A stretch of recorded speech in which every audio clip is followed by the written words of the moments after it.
ഈശോ മിശിഹായ്ക്ക് സ്തുതിയായിരിക്കട്ടെ.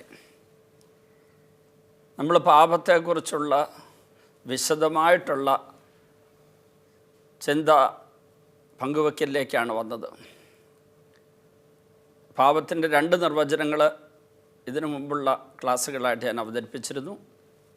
ഒരു 3ാമത്തെ നിർവചനം ഞാൻ എൻ്റെ പുസ്തകത്തിൽ എഴുതിയിരിക്കുന്നത് സ്രഷ്ടാവും പരിപാലകനും സ്നേഹനിധിയും രക്ഷകനുമായ ദൈവത്തെയും ദൈവിക പ്രബോധനങ്ങളെയും അഥവാ ദൈവിക വെളിപാടുകളെയും ദൈവിക സംവിധാനങ്ങളെയും ദൈവാനുഗ്രഹങ്ങളെയും നിഷേധിച്ച് ഉപേക്ഷിച്ച് തള്ളിക്കളഞ്ഞ് മോഷ്ടിക്കാനും കൊല്ലാനും നശിപ്പിക്കാനുമായി വരുന്ന നുണയനും നുണയുടെ പിതാവും കൊലപാതകയുമായ സാത്താനെയും അവൻ്റെ പ്രബോധനങ്ങളെയും അവൻ ഈ ലോകത്തിൽ അവതരിപ്പിച്ചിരിക്കുന്ന സംവിധാനങ്ങളെയും അവൻ്റെ പ്രത്യയശാസ്ത്രങ്ങളെയും അവൻ്റെ സമ്മാനങ്ങളെയും സ്വീകരിക്കുന്നതാണ് പാപം. ചുരുക്കി പറഞ്ഞാൽ ദൈവത്തെ ഉപേക്ഷിച്ച് പിശാചിനെ സ്വീകരിക്കുന്നതാണ് പാപം. പക്ഷെ ദൈവത്തെ ഉപേക്ഷിക്കുന്നു, പിശാചിനെ സ്വീകരിക്കുന്നു എന്ന് ഒരൊറ്റ വാചകത്തിൽ പറഞ്ഞാൽ പാപത്തിൻ്റെ വിശദാംശങ്ങൾ നമുക്ക് മനസ്സിലാവില്ല. 10 കൽപ്പനകൾ ഇങ്ങനെ എടുത്തു വെച്ച് വായിച്ചു നോക്കുമ്പോൾ ഓരോന്ന് വായിച്ചു നോക്കിയിട്ട് ഇതെനിക്കില്ല, ഞാൻ അങ്ങനെ ചെയ്തിട്ടില്ല എന്നൊക്കെ ചിന്തിച്ചെന്ന് വരാം. പക്ഷേ ദൈവിക വെളിപാടുകളുടെ വെളിച്ചത്തിൽ ദൈവിക വെളിപാടുകൾ വചനങ്ങളായി ലോകത്ത് നൽകിയിരിക്കുന്ന വചനഗ്രന്ഥമായ ബൈബിളിലെ തിരുവചനങ്ങളുടെ വെളിച്ചത്തിൽ നമ്മൾ പാപമേഖലകളെ വിശദമായി ഒന്ന് അപഗ്രഥിക്കുമ്പോൾ നമ്മളിൽ മറഞ്ഞൊളിഞ്ഞു കിടക്കുന്ന, നമ്മളിതുവരെ അനുദപിച്ച് തിരുത്തിയിട്ടില്ലാത്ത ചില പാപങ്ങൾ നമ്മെ ഇപ്പോഴും അലട്ടുന്നതായി നമുക്ക് മനസ്സിലാക്കാൻ പറ്റും. അതുകൊണ്ട് ഈ നിർവചനം ഞാൻ ഒന്നും കൂടെ വിശദീകരിച്ച് പറയാൻ പോകുന്നത് 1, 2, 3 സെക്ഷൻസായിട്ട് ഞാൻ പറയും. സൃഷ്ടാവും പരിപാലകനും സ്നേഹനിധിയും രക്ഷകനുമായ ദൈവം. ദൈവത്തിൻ്റെ വിശേഷണങ്ങൾ സൃഷ്ടാവാണ്, പരിപാലകനാണ്, സ്നേഹനിധിയാണ്, രക്ഷകനാണ്. അങ്ങനെയുള്ള ദൈവത്തെ നമ്മൾ ഉപേക്ഷിക്കുന്നു, തിരസ്കരിക്കുന്നു, നിരസിക്കുന്നു, ദൈവത്തെ ചവിട്ടി പുറത്താക്കുന്നു ജീവിതത്തിൽ നിന്ന്. ദൈവത്തിനൊരു വിലയും കൊടുക്കുന്നില്ല, ദൈവത്തെ ശ്രദ്ധിക്കുന്നേ ഇല്ല, ദൈവം പറയുന്നത് കേൾക്കാൻ പോലും ആഗ്രഹമേ ഇല്ല. ദൈവം ഉണ്ടോ ഇല്ലയോ എന്നുള്ളതിനെക്കുറിച്ചുള്ള ചിന്തയില്ലെന്ന് മാത്രമല്ല, ദൈവം ഇല്ല എന്ന് വിശ്വസിക്കുകയോ ഇല്ല എന്ന് മറ്റുള്ളവർക്ക് പറഞ്ഞു കൊടുക്കുകയോ പഠിപ്പിക്കുകയോ ചെയ്യുന്ന അവസ്ഥയുണ്ടാകാം. അപ്പോൾ അവിടെ നമ്മൾ ദൈവത്തെ ഉപേക്ഷിക്കുകയാണ്. ദൈവത്തെ ഉപേക്ഷിച്ചാലുള്ള ഏറ്റവും വലിയ ദുരന്തം, ദൈവത്തിൽ നിന്ന് പിന്തിരിയുന്നവൻ പൂഴിയിൽ എഴുതിയ നാമം പോലെ അപ്രത്യക്ഷരാകും എന്ന് വചനം പറയുന്നു. ദൈവത്തെ ഉപേക്ഷിക്കുന്നവർക്ക് ദൈവമായിട്ടുള്ള ബന്ധവിച്ഛേദനത്തിൻ്റെ മഹാദുരന്തം ഉണ്ടാകും. ദൈവത്തെ ഉപേക്ഷിക്കുന്നവർ ദൈവം ഉപേക്ഷിക്കുന്നില്ല.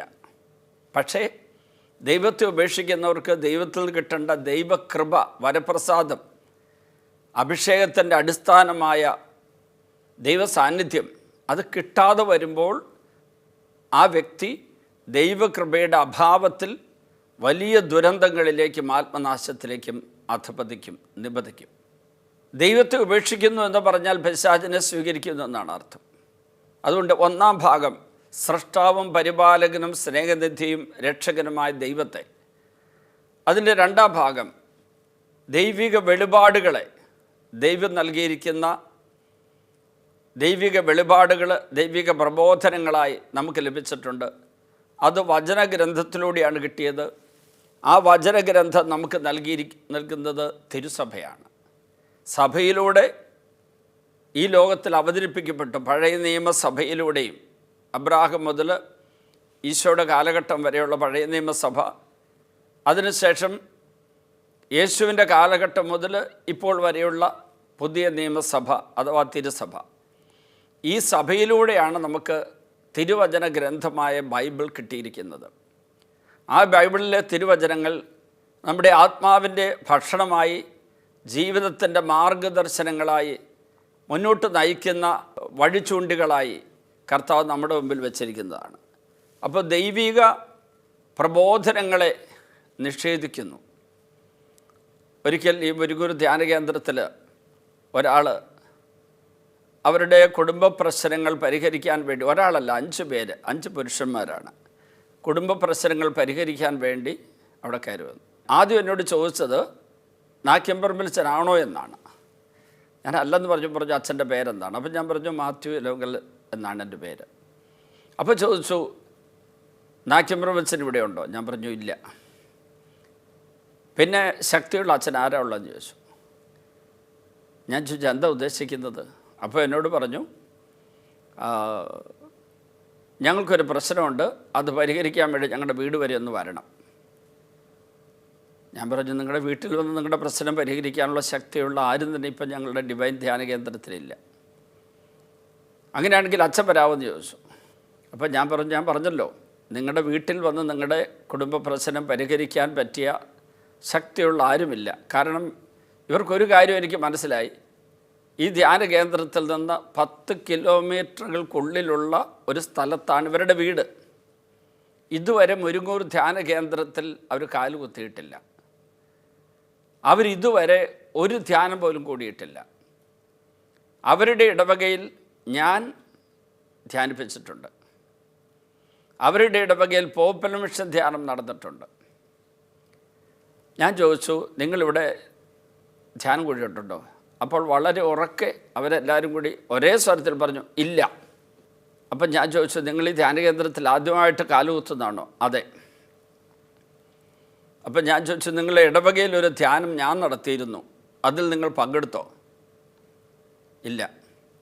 പോപ്പൽ മിഷൻ ധ്യാനം നടന്നപ്പോൾ നിങ്ങളതിൽ പങ്കെടുത്തോ? ഇല്ല. അപ്പോൾ നിങ്ങളുടെ വീട്ടിലെ പ്രശ്നം പരിഹരിക്കാൻ പിന്നെ എങ്ങനെയാണ് ഞങ്ങൾ വരേണ്ടത്? അവരുടെ ഭൂസ്വത്ത് പങ്കുവെക്കുന്ന കാര്യത്തിൽ 5 സഹോദരന്മാർ തമ്മിൽ വലിയ വഴക്കാണ്. അടിയിലേക്ക് നീങ്ങിക്കൊണ്ടിരിക്കുന്നു. കേസിന് പോകാൻ പോകുന്നു. അതിനു മുമ്പ് ആരോ ഒരാൾ, പഞ്ചായത്തിലെ മെമ്പറാണോ പഞ്ചായത്ത് പ്രസിഡൻ്റാണോ, ഉപദേശിച്ചു മുരുകൂർ പോയി അച്ഛന്മാരെ കണ്ട് നിങ്ങളുടെ പ്രശ്നം ഒന്ന് പരിഹരിച്ചെടുക്കാൻ പറഞ്ഞു. ഞാൻ ആ വീട്ടിലേക്ക് പോവുകയോ അവരുടെ പ്രശ്നം പരിഹരിക്കാൻ ഇടപെടുകയോ ചെയ്തില്ല. പക്ഷേ ഞാൻ അവർ പറയുന്നതൊക്കെ കേട്ട് കഴിഞ്ഞതിന് ശേഷം പറഞ്ഞു നിങ്ങളുടെ സ്വത്ത് പങ്കുവെക്കുന്ന കാര്യത്തിൽ ഞങ്ങൾക്ക് നിങ്ങളോട് ഒന്നും സ്വന്തമായിട്ട് പറയാനില്ല. ദൈവം എന്തെങ്കിലും പറയുന്നുണ്ടെങ്കിൽ അത് പറയാം.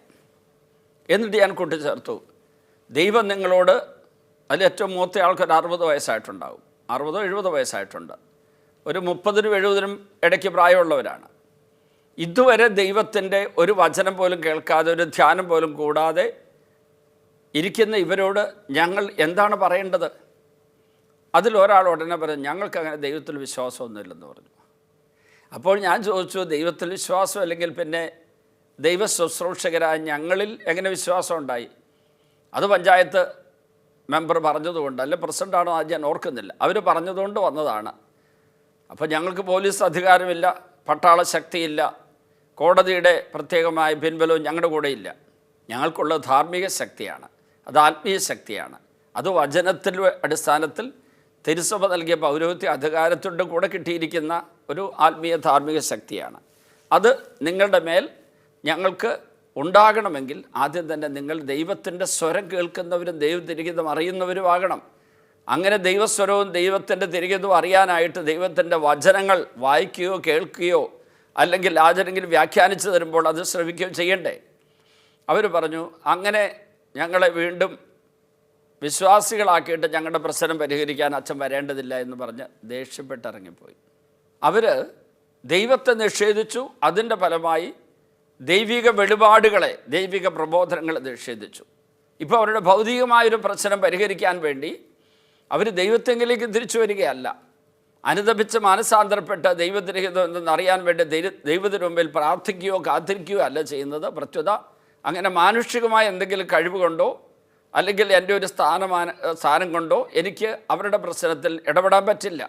പ്രിയപ്പെട്ടവരെ, പാപത്തിൻ്റെ ഒരു വശം ദൈവത്തെ ഉപേക്ഷിക്കുന്നു എന്നുള്ളത് മാത്രമല്ല, ആ ദൈവത്തെ ഉപേക്ഷിക്കുന്നത് എങ്ങനെയാണ്? ദൈവിക പ്രബോധനങ്ങളെ ഉപേക്ഷിക്കുന്നു. ഇന്ന് നമ്മുടെ പ്രധാനപ്പെട്ട ചിന്താവിഷയം അതാണ്. നാളെ ഇനി അടുത്തത് നമ്മൾ ധ്യാനിക്കും. അതെന്താണെന്നറിയുമോ? ദൈവിക സംവിധാനങ്ങളെ നിഷേധിക്കുന്നു. അതിനു മുമ്പ് ഈ ദൈവിക പ്രബോധനങ്ങളെ, ദൈവവചനത്തെ നിഷേധിക്കുന്ന വ്യക്തികൾക്കുണ്ടാകുന്ന ദുരന്തം, അവരുടെ ആത്മാവിനുള്ള ഭക്ഷണം അത് വചനത്തിലൂടെയും കൂദാശകളിലൂടെയും കിട്ടേണ്ടതാണ്. അത് കിട്ടാതെ പോകും. നമുക്ക് ഈ നോമ്പ് കാലത്ത് ആത്മശോധന ചെയ്യാം. ദൈവിക ഭക്ഷണം വചനത്തിലൂടെ പ്രാപിക്കുന്നതിൽ, ദൈവിക പ്രബോധനങ്ങളിലൂടെയുള്ള ആത്മപരിപോഷണം സ്വീകരിക്കുന്ന കാര്യത്തിൽ വീഴ്ച വന്നിട്ടുണ്ടെങ്കിൽ മാപ്പ് ചോദിക്കാൻ. കർത്താവേ, ഞങ്ങളെ വചനത്തിൽ ബലപ്പെടുത്തുകയും ശക്തിപ്പെടുത്തുകയും വഴി നടത്തുകയും ചെയ്യണമേ. എല്ലാ കുറവുകളും പരിഹരിക്കണമേ. വചനം വായിക്കുവാനും പഠിക്കുവാനും വചനത്തിലുള്ള നിൻ്റെ സ്വരം കേൾക്കുവാനും ഞങ്ങളെ അനുഗ്രഹിക്കണമേ. പിതാവിൻ്റെയും പുത്രൻ്റെയും പരിശുദ്ധാത്മാവിൻ്റെയും നാമത്തിൽ ആമേൻ.